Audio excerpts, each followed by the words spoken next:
Alright, you.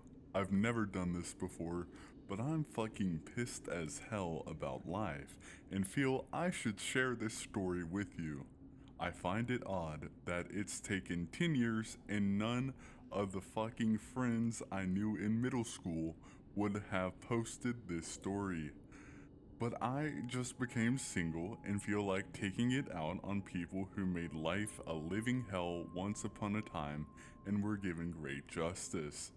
Strap the fuck in, as this might take a while. So, B, I wish to tell you the legendary story of the Great Student War. Chapter 1: The Powder Keg. To know where this story is going to go, you need to know the setting. My middle school was essentially a square, with 4 main hallways all linked together. The front was where everyone came in, and the opposite hall that ran parallel to it was linked to the cafeteria. The 2 other halls linking these and running parallel were for special class, art, cooking and shit, and regular academic classes like math and reading shit. But buried far back near the cafeteria and between the 2 main halls were the special students. These weren't just special, these were like any fucker who no one didn't want around, and was populated by the worst dregs of humanity. Luckily, because their room was buried in the back, a seniority effect took place. You see, from the front hall all on the back, the older the students got. So basically, 6th grade was at the front of the school and 8th in the back. So the 8th graders with XP boosts would almost always be the first to see and deal with the special kids. Chapter 2: Fuel. Keep paying attention. This shit is boring but important. There was an old hag of a woman who controlled the special kids, who we called Monitor. She was the mean, and treated her special kids like special little shits their parents thought they were. Whenever you saw a special kid, she would single you out and yell at you for staring at them. But deep down, it was clear she knew how dangerous these little fucks were. For you see, B, there was only one bathroom in the entire school that was considered special kid proof, and it was all the fucking way in the front of the school. So, the special kids, if they had to shit, would be wrangled up and dragged through the academic halls, causing all hell. Luckily, the old bitch knew how dangerous they were and would only take them out in between periods. So, encounters with them were extremely rare, as rumor had it. The special kids destroyed their own special kid bathroom and had to use an industrially secure bathroom located in front. Then things fucking changed, for our school was being torn down to build a new one to make things more multicultural. The old monitor bitch was retiring and we got a socially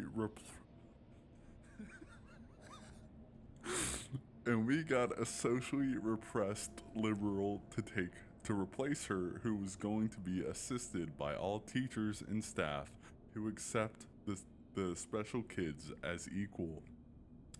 New liberal bitch, who we shall call Libby, made one change immediately, which was to have all special kids interact with fellow students by taking them to the bathroom while class changed so they could interact with the rest of us. Okay, now you can start paying attention again. Chapter 3: The Spark. The fateful day came early.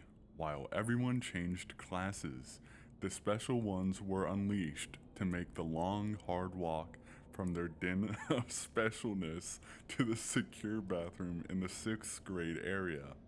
As Libby found the special ones to be gentle giants, special wrangler support was lax. Instead of the previous protocol, which was to have all special kids handled the entire way, wranglers would just leave the fucking special kids out of the bathroom. But some special kids are not created equal. A kid named Mark was at his locker opposite to the special kid while everyone passed, but Mark made the mistake of ignoring them.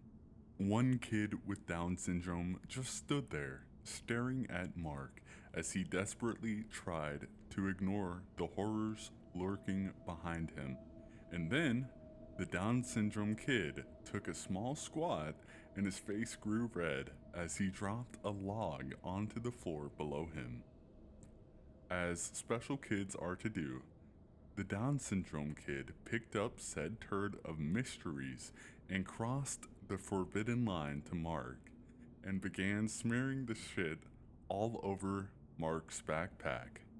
Mark, unknowing the ungodly situation, turned slowly only to have shit smeared in his face. He screamed and punched the kid with Down syndrome, to which he let out a special yell of thunder and began smashing Mark's skull into his locker. Blood and shit everywhere. The other special kids yelped in fascination as they had never seen one of their kind engage in such a beautifully violent act. They fought for 5 minutes until Libby showed up and separated them.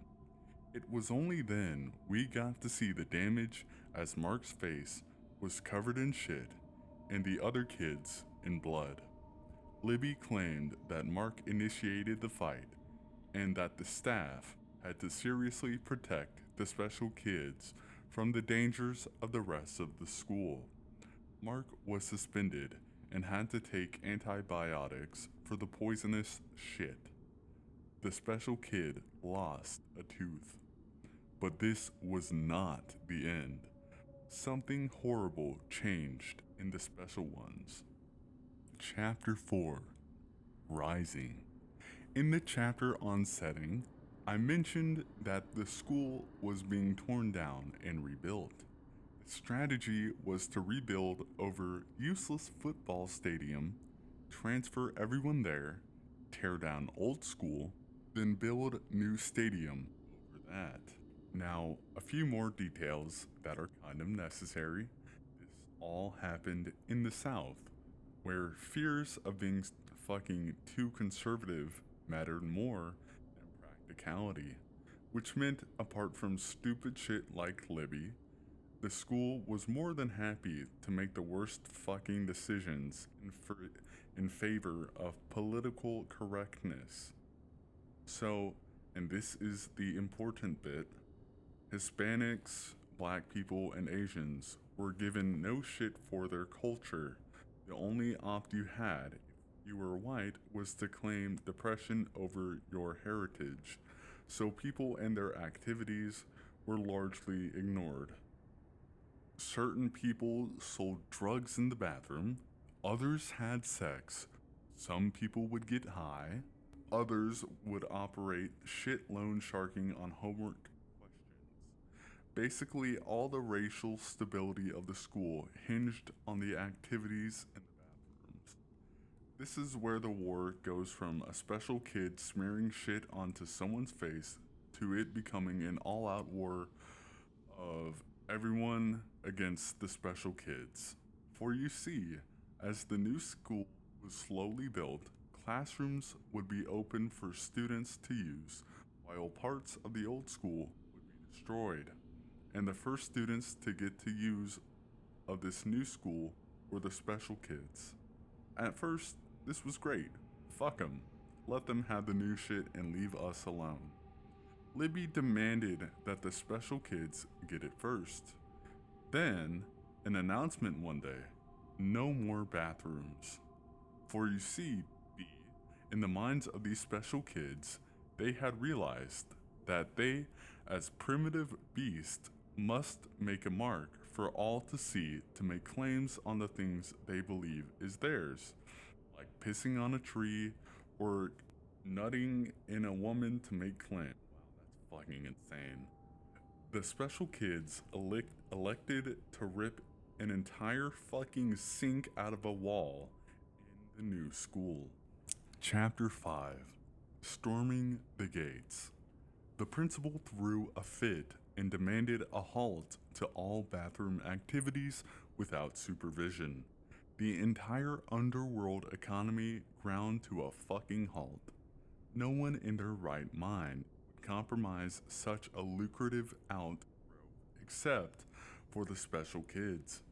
Everyone was pissed, and the special kids were wrangled back into the regular system, although Libby still dragged their asses through the halls to shit.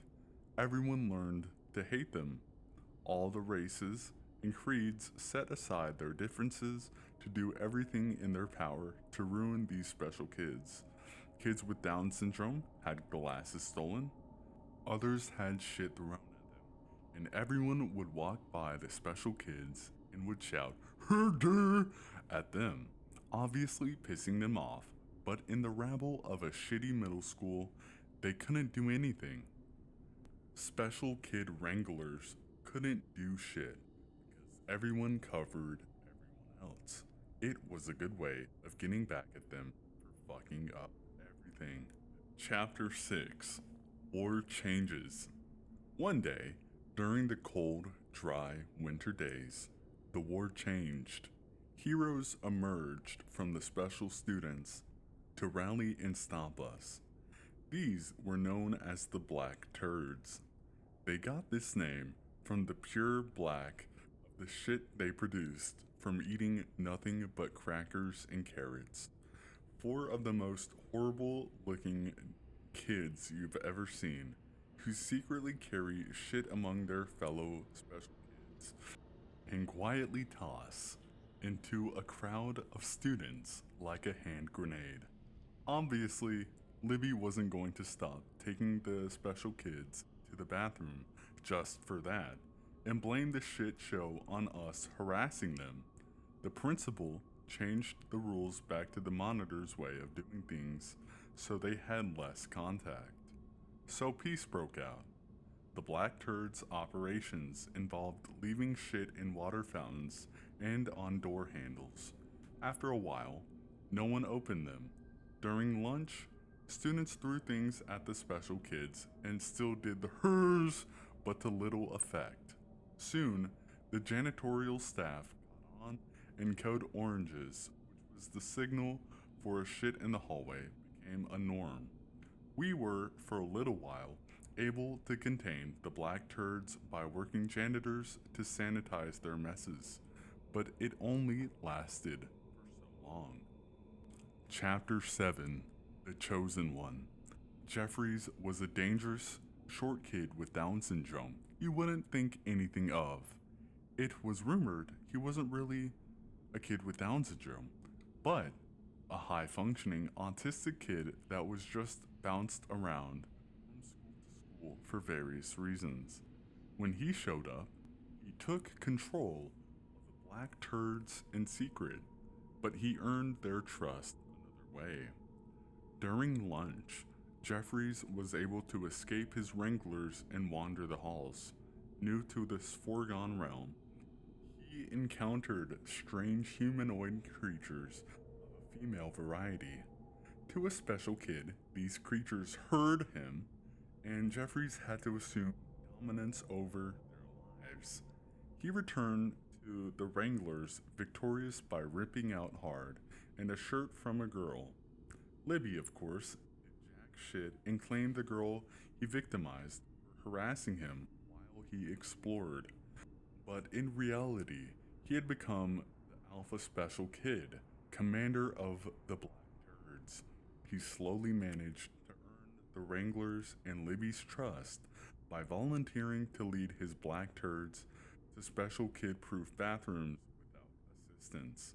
Libby thought she had won a fucking Nobel Prize, as finally, a special kid who understands. The Black Turds under Jeffries changed their plans by leaving only logical shit in every bathroom they could find, ruining the still desperately operating underground economy by throwing shit all over the bathroom, black as ink and smelling as if God Himself had abandoned us. Libby brushed these off as accidents, and code oranges become the norm. Chapter 8, Losing the War. Jeffries became a target. It was obvious if we broke him, the black turds would fall with their leader. The plan involved a water balloon filled with piss and nut that would be thrown at him. Oh my god! This assassination attempt was carried out in early spring, when hot piss and nut would smell most awful. A black kid was to carry out the hit, as he was in trouble to begin with and had been hit the hardest by the closing of the bathrooms. His entire trade had collapsed, and he was out for revenge. During lunch, under cover of the commotion, he walked by Jeffries and struck. The balloon hit its mark, but fell onto Jeffries' lunch while the kid ran for cover from the wranglers in charge. Jeffries let out a scream as if to summon his horde for battle, but the opposite happened. Screams stopped, whipping stopped, silence. It was as if Jeffries, through his specialness, had complete control and was letting us all know. The kid was suspended, fucker, and we would see the fruits of his failure the next day when the heat reached its highest point. I myself was returning from an outdoor gym class when the fire alarms went off. People were flooding from out of the school, covering their noses. Janitors were being called for with an emergency code orange. All classes were suspended for an entire hour before we all knew what happened.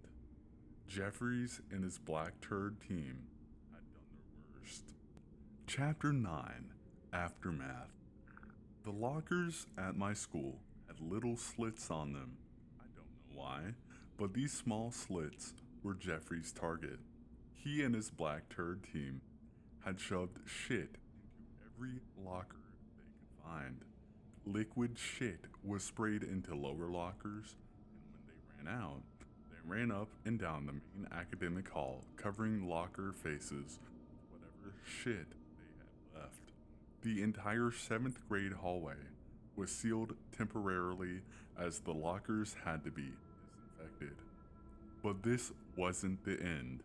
All lockers were then to be immediately cleaned without noticing to check for any shit that might still be in them. Contraband from students' drug trade was found. Condoms, adult material, everything, causing mass suspensions. Any items within the lockers that had shit in them was thrown away, regardless of their condition. We lost the war, as Jeffries and his black turds had just another accident and couldn't hold it in. The various leaders of our forces were defeated. Jeffries had won. Libby defended them, and there was nothing we could do. Chapter 10, Salt and It.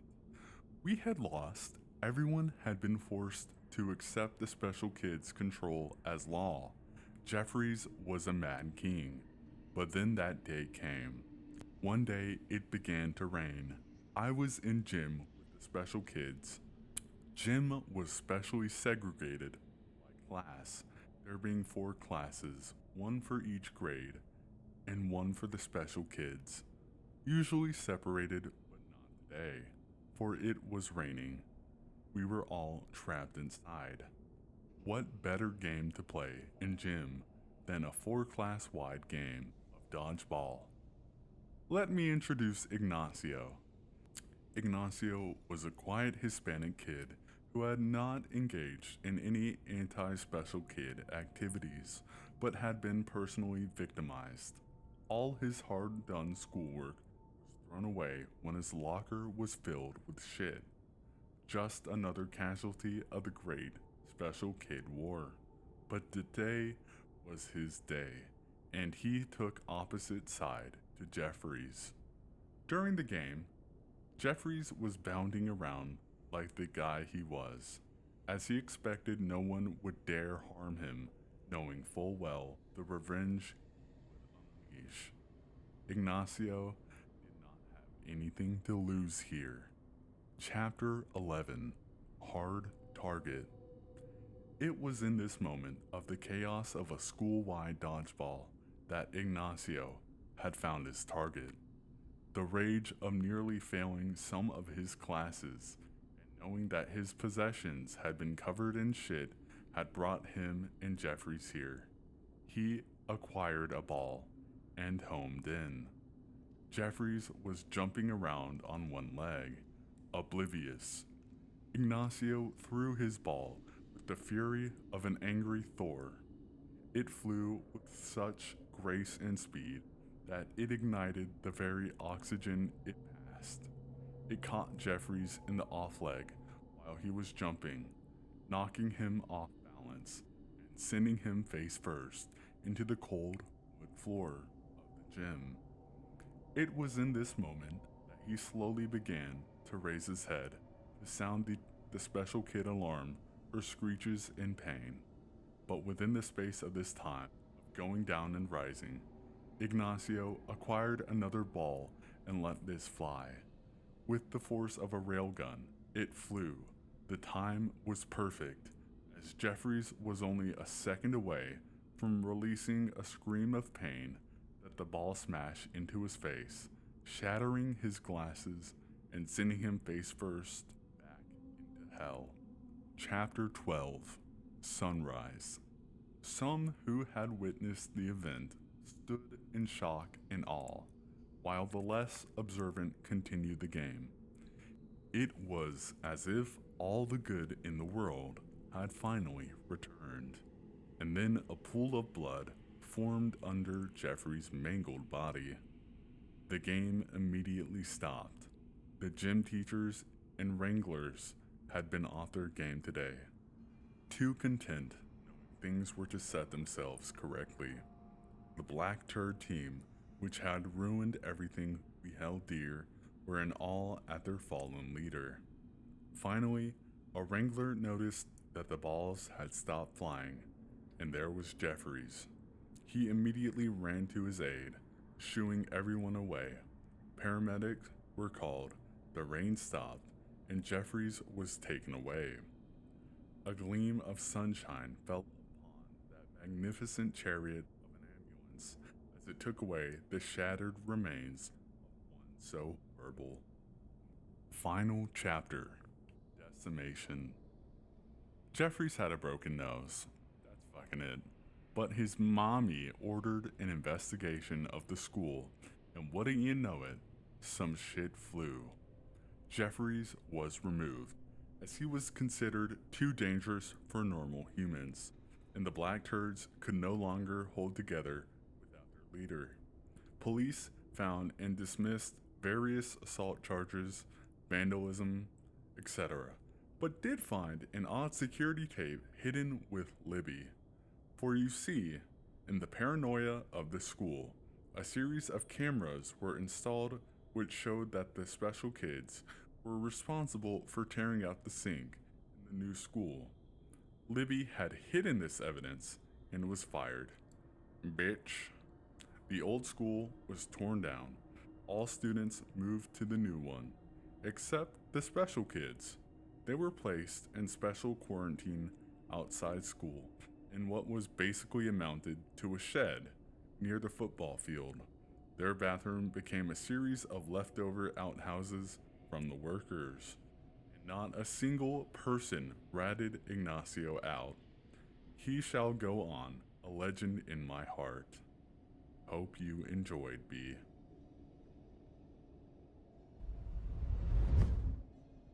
Real quick, please don't click off. I'll be fast. If you like my voice reading these stories, do subscribe, because at 10,000 subscribers, I will be reading a yaoi, and that is a promise. So, yeah, subscribe, and back to the video.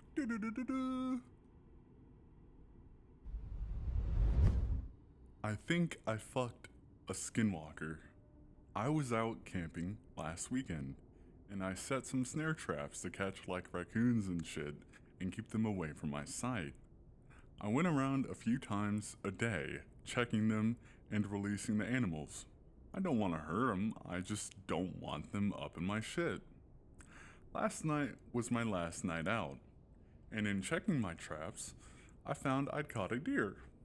I went up to release it when that fucking K copy pasta entered my head. I checked it, and it was a doe. Stood there for a minute, trying to convince myself not to. But my boner won out. I did it.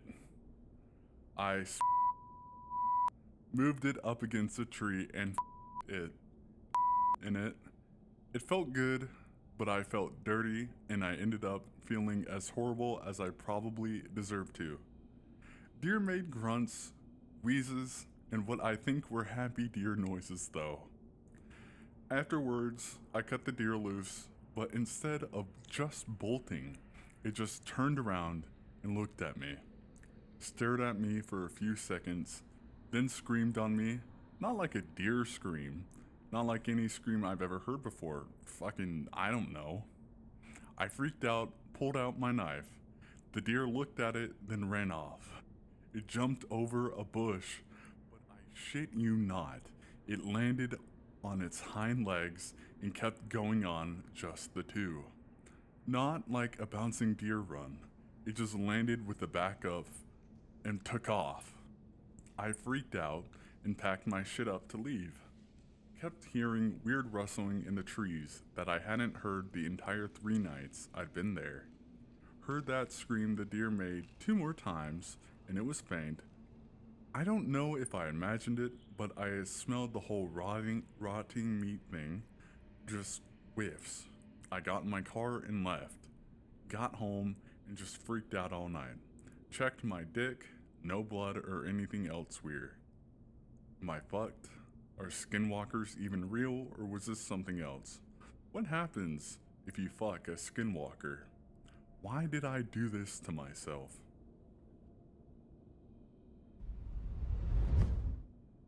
Be me. Going to see the viewing of Zootopia. In the theater here, they have an RPX viewing place where you can reserve seats. Reserve the entire row. Costs me almost $150. This is the best row, the one right by the stairs. The one that all the moms with their little shits go to sit at because it's the easiest to get to. Sit right in the middle. Hot, cooked food to the left, drink popcorn to the right. Moms start pouring in with their spawn, trying to sit down. Sorry, but all of these seats are reserved. For who? For me. You can't do that. Yeah, I can. Almost every single one of them ask to go see a manager, carrying their spawn with them. Manager comes in. I show him the tickets with the seat spot numbers as proof that I reserved them. Sorry, ma'am, he reserved them, but there are plenty of other seats to sit at. At this point, they don't even care where they sit. They just don't want me to win. They start complaining to the manager about how it's bullshit that I get to reserve every seat in the row and how they should change their policy to where each person can only reserve one seat and blah blah blah. Manager backs me up though. What a trooper. They accept defeat and take their seats. Few moments later, some people come in without kids and go to sit down in the row I reserved. Soccer mom in the row above me tells them in a very bitchy way, "You can't sit there. He reserved every single seat in that row just for him. It's bullshit." No, it's fine. You guys can sit here. This just pisses her off even more. She storms out and gets the manager once again. Hear her yelling at the manager about how he's discriminating against her. She threatens to leave and the kid starts crying. She admits defeat again and sits down. I audibly laugh. That's it. She grabs her kid by the arm and leaves. My face win.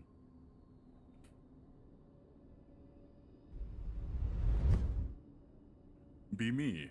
Cub Scouts camping trip. It's getting dark. Scoutmaster tells us to get wood and shit for a bonfire. Go about 20 feet away from camp. See the perfect stick. Grab it.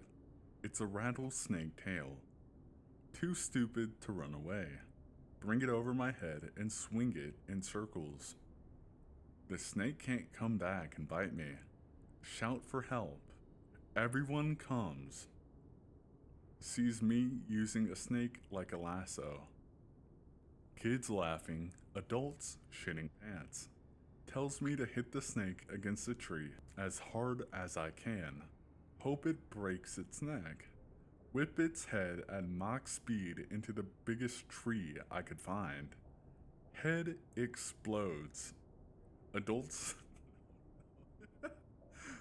Adults don't know whether to congratulate me or punish me. Other kids think I'm hardcore. My face win. My nickname was Snake Charmer from then on. Dawn over Hogwarts. Not a single animal stirs in the mist. As the magical defenders begin weaving their shield, the comrades prepare. Summoned from across the globe, promised wealth they arrived. Behind the magical walls, they stand ready. Ancient nuggets gripped in Dorito Stan's hands.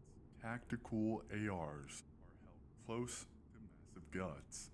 Uniforms from short shorts to asbestos filled gas masks adorn them.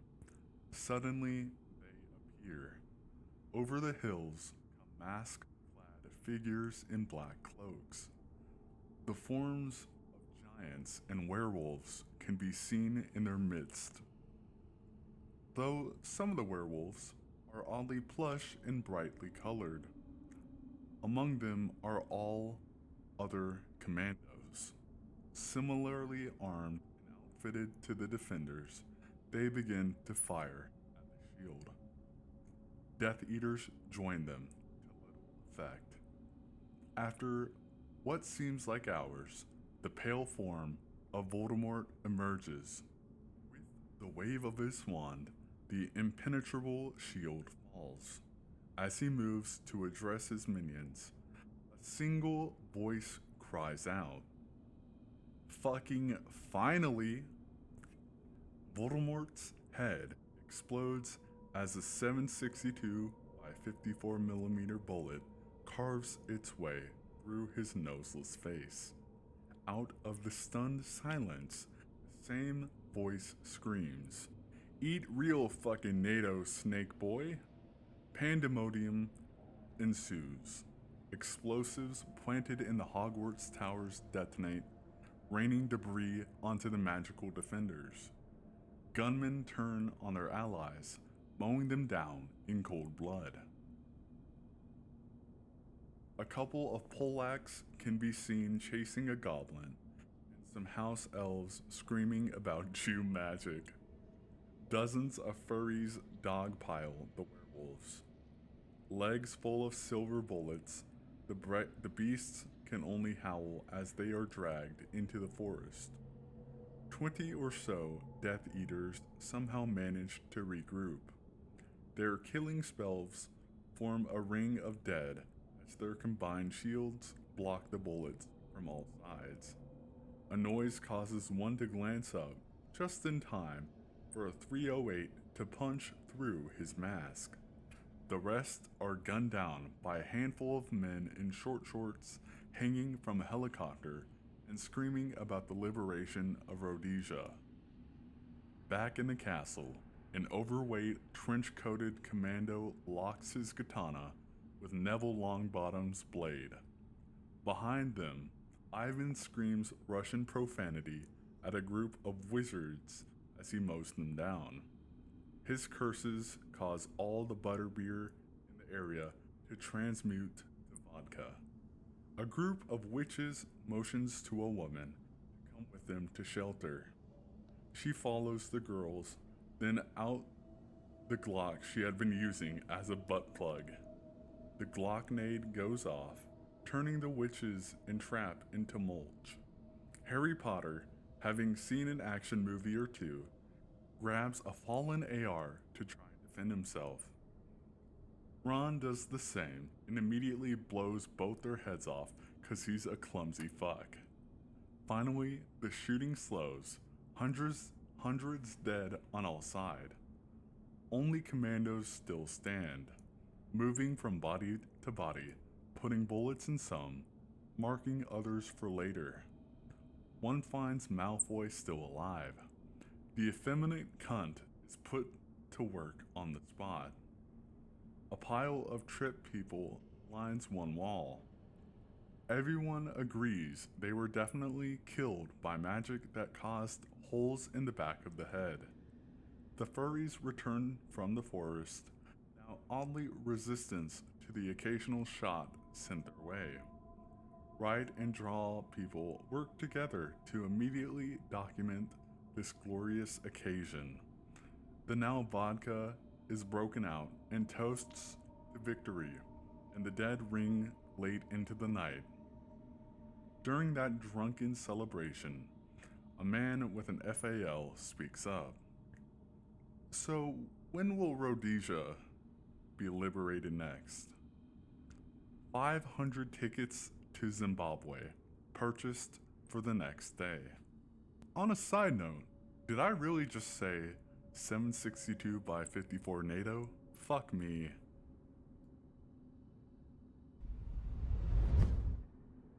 Be me.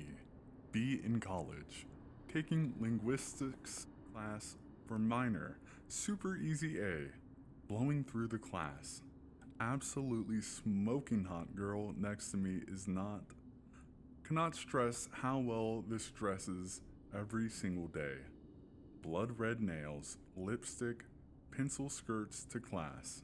Agree to help her out, cliche as fuck, but whatever.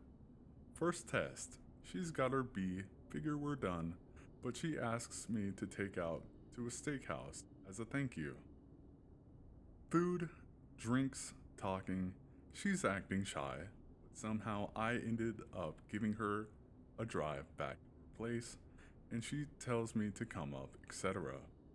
Class goes on, keep helping her study, keep hooking up. Semester is nearly over when friend sends me cell phone pic from the bar he works at.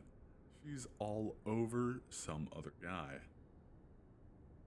Don't understand how it felt like heaven 1 minute, now I'm going through hell.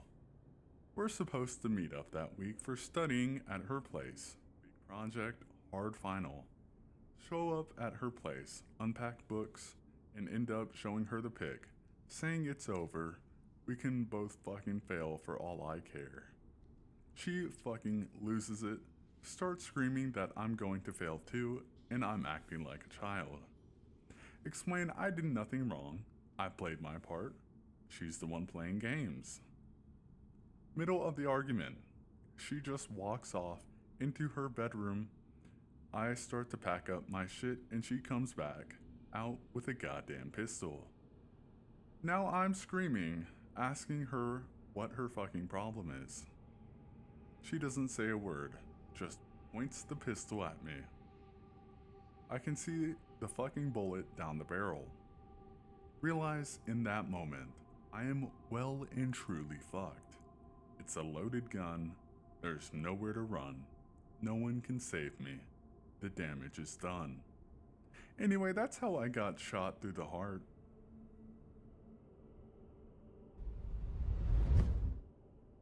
Funny story that everyone is going to say is bullshit. Get my first apartment. Like many, it wasn't in a good neighborhood. Friend of mine lives a few blocks away. He makes poor choices often, befriends the local gangbangers, which doesn't make sense because he's whiter than I am. He invites me over for a party, doesn't tell me about his new posse.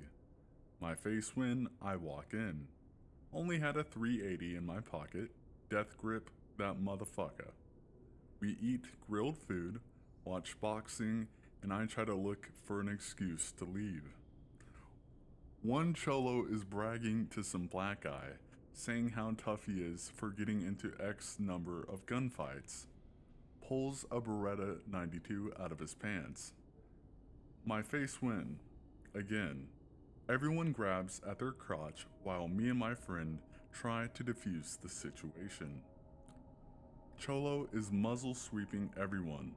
He notices me flinching. What's the matter? You scared of guns or something, homie? No, you're just holding it wrong. What you saying? You saying I'm gay? What? No, you're just not holding the gun right. Show him the proper way to grip it. Teach him the 4 rules.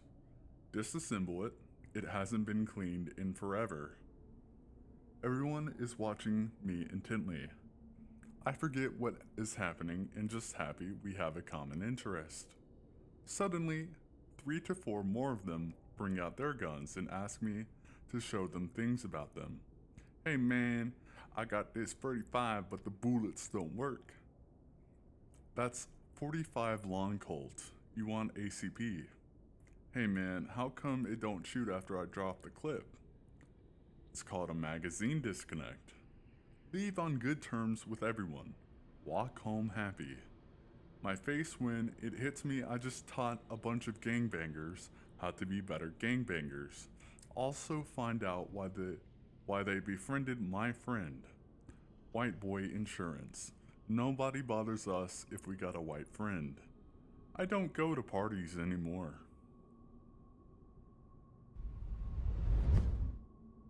Meet hot girl nightclub. Ask me to take her back to her place. Feel like a fucking win. Doesn't tell me she lives with her parents. Dad waiting up for her, although she's 22. Big scary looking fucker orders me to sleep on couch in front room.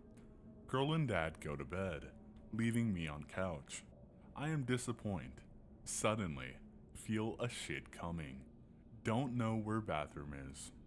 Don't want to risk wrath of dad if I walk into wrong room. Trying to hold but can't. Take off sock. Shit in sock. It's a watery beer soaked shit. See upper window is partially open. Okay. Decide that is where I should throw sock. Sock in hand to gain momentum. Watery shit sprays out netted socks. What was I thinking? .jpeg. Beer shit all over front room. Swiftly exit the house. Avoid the nightclub where I met the girl for the next 10 fucking years. Long story short, I'm 28 and I've had a fucked up nerve condition that's left me physically crippled since I was 15. It makes me impossible for me to have a job, drive myself, and makes it very difficult just to go out in general, even just for doctor appointments. I'm basically stuck as a perma-neat. Is it over? Is it a chance I'll ever actually find a woman that would basically need to be my nurse and be the sole person supporting us financially our entire lives? Or should I just accept I'll be alone forever? Yes, but you have to call her mommy and let her touch your no-no parts whenever she wants, including your butthole. Be me, 22 and poor in college. Deliver food for a restaurant for a few months. Sometimes people order takeout, but don't pick it up. If it happens late enough in my shift, I get to take it home with me. Always ate the best those nights, since it was free. Be me now, 35 plus. Started calling corporate restaurants and ordering takeout about half an hour before close. Always spoof the caller ID to show up as my ex-wife. Been doing it for about 3 years, never pick it up. Gives me a warm, fuzzy feeling knowing I gave some young person a free meal, and also my ex gets blacklisted from every restaurant in town. Be me, 23, waiting in line at 7-Eleven when Cutie Pie is behind register. Ask her out on a date. Fuck. Autism powers activate. Yeah, I'm into you. Wanna go out? She's into my confidence. Just autism power. We hit it off at Burger King date. Go to her house. Holy shit, I'm gonna fuck some girl. We get in bed. I can't come. Wake up the next day in my house. Go to 7-Eleven to talk to her. Sorry I couldn't come. I was just never into a relationship like this, but I'm ready tonight. She looks at me weird. What the fuck are you talking about? I've never seen you before in my life. My face when it was a really real dream. My face when I look like the biggest asshole in the world.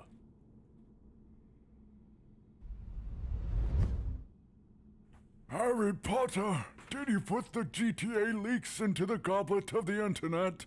Dumbledore roared, shaking the very foundations of the wizarding world calmly. No, sir, Harry answered promptly. It was a packy. Dumbledore looked in half amazement, took a deep breath to calm himself, and screamed racial expletives so strong that somewhere in the middle of getting pounded by a 20-inch ginger cock in the library, Hermione Granger winced in the throes of white woman POC empathy. Oh my god! Yeah. Oh, I cannot say that. Racial slur, Dumbledore exclaimed. Diagon Alley shitter, literal mudblood, Dookie of the house elf, he who must not be smelled. Oh my god. What's more, Harry added whilst handing Dumbledore his phone midst the tirade, he sent us ransom demands. Dumbledore squinted his eyes, slowly reading through the contents of the electronic letter that the leaker had sent him, and then proceeded to get even angrier. 6 million golden galleons? What kind of money does he think Hogwarts has? We barely have enough funding as it is. Why do you think we have goblins over? Slavery is economical, Potter, and what's more, he wants to meet a certain Bob and Virginia. Who on earth are these people? Could he talking about Robert Dunsley from Ravenclaw? Goodness knows, Potter. All I know is I can't pay this up. Harry nodded in agreement. I guess you have to take extreme measures, sir. Indeed I will, Potter. Contact Moaning Myrtle and ask her to coax the Indian students from their natural habitat. She lives there after all, and bring them to me. I promise you I will have them strung up like chicken ready to be made into butter masala if they don't reveal which one of them it was. I'll starve the lot of them, or my name isn't Albus Dumbledore Winston Churchill II.